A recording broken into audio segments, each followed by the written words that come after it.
ભરૂચ ભાજપ દ્વારા લોકસભા મધ્યસ્થ કાર્યાલયનું ઉદ્ઘાટન કરવામાં આવ્યું, જ્યાં સાંસદ રમીલાબેન બારાના હસ્તે ઉદ્ઘાટન કરવામાં આવ્યું।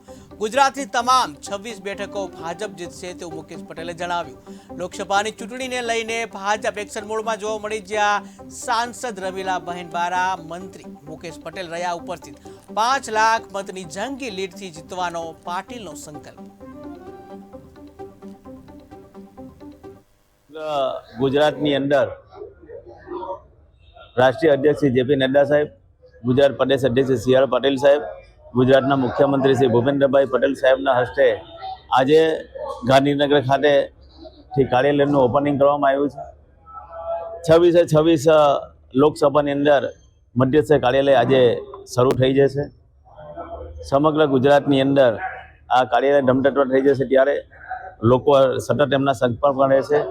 ગઈકાલે જે દેશના વડાપ્રધાન નરેન્દ્રભાઈ મોદી સાહેબે 500 વર્ષથી જેની રાહ જોતા હતા એ રામ જન્મભૂમિની અંદર ભગવાન શ્રી રામના પ્રાણ પ્રતિષ્ઠા કરીને સમગ્ર દેશની અંદર રામ નામની જે ભક્તિ જગાવી છે અને ગઈકાલથી જ આ ભારત દેશની અંદર એક નવા યુગની